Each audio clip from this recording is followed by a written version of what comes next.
Alright, game 2 of this finals of the losers bracket. So in game 1, if you're just kind of joining in for game 2, it was a really close match between these two.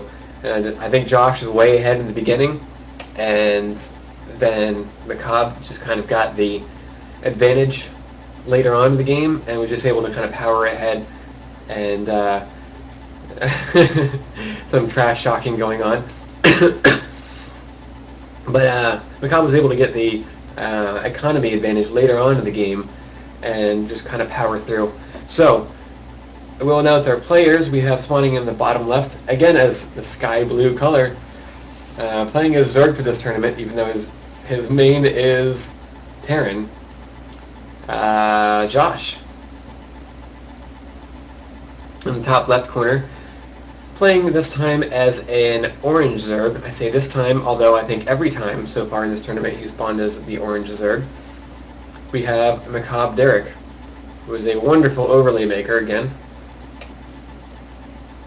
And we'll see if he can close this best of 3 out this game. He's ahead 1-0. And the winner of this game again will face Mediga, who is another Zerg. So it will be a ZVZ for the grand finals. And so far, this game is looking pretty much just like last game. It looks like Josh once again is going to hatch first. He's looking to. Macabre got the 14 pool, so looks like we're going to have identical builds this game.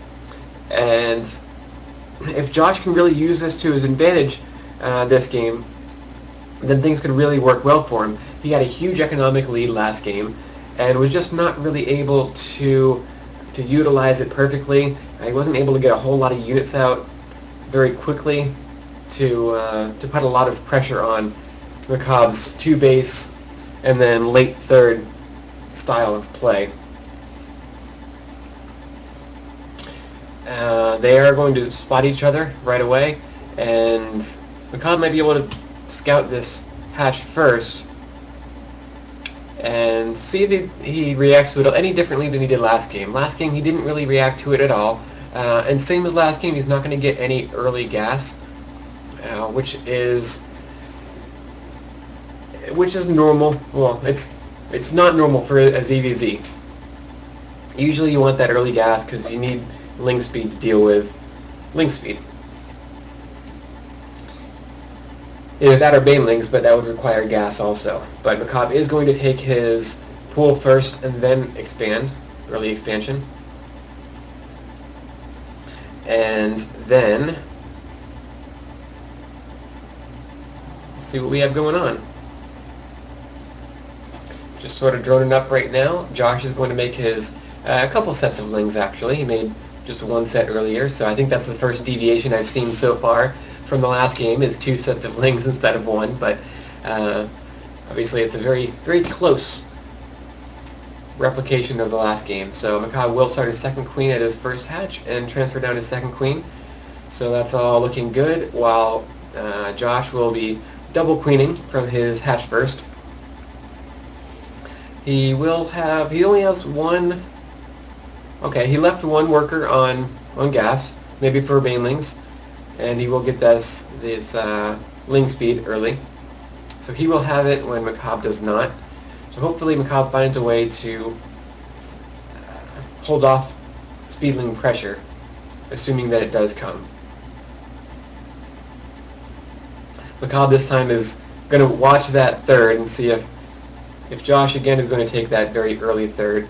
I'm kind of surprised at this. I thought Josh had already scouted. Oh, he has not. Okay, I thought Josh already scouted where he was from. He did see the Overlord pass by, so it probably would have been safe to assume that he was in this top left corner, but he's going to go ahead and check the other locations anyways.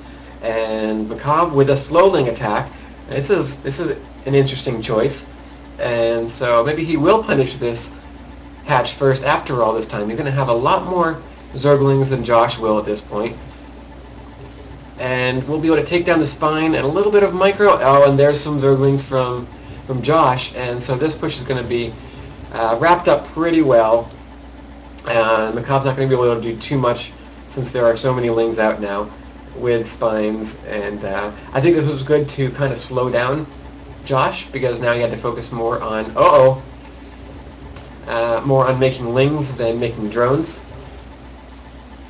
And that's good, but Josh does have the speed now. He pulled back to make use of his spine a little bit, but he's going to get this around and take out all of those Zerglings. So I wouldn't say it was a successful push for Macabre, but I don't think it was a failure either, because it did stop some drone production for Josh. So if we look at the drone counts, Josh does have a little bit of a drone lead, which is natural for having hatch first. And Macabre isn't too far behind. About 6 behind, if my math is correct. Now 10 behind. So there is a Roach Warren down for Macabre. And it looks like one evolution chamber and a spine. But I do like this wall. This wall is excellent. Well, sort of. I mean, for this map, there's only so much you can do. It's better if you can wall off and block your ramp from any lings running into your base, but he does have these lings, probably even, yeah, they're on hold position on the ramp, so it'd be very tough for Josh to do any sort of ling run bys. You have the queen on this side, and the wall off on this side, and the hold position lings on this side, so there's not really much of anywhere for Josh to go if he were to try a ling attack. He does have some banelings now, though. It looks like he's going to try some attack, but like I said, because of this building placement, we do need that inject right now because it's attack time, and he is able to sneak past the queen and take out, oh no. Oh, and there go the lings to the banelings. So he was able to save a lot of his workers. I don't know if he lost. He did lose 11 workers, and he's just going to GG out of that. I think he thinks he just took too much of a loss and won't be able to recover from that. So that was a pretty. It was a well-timed and well thought about choice by Josh to do that baneling bust. So I'm actually going to head straight into the third game and knock this out because I think the grand finals are underway. And I'm going to want to start casting that soon when that finishes up. So it's now 1-1, and we've had identical builds both games. So we'll see this game if they decide to change it up a little bit. And let me just check chat real quick, see if anything important's going on. What? Oh, Renro's back.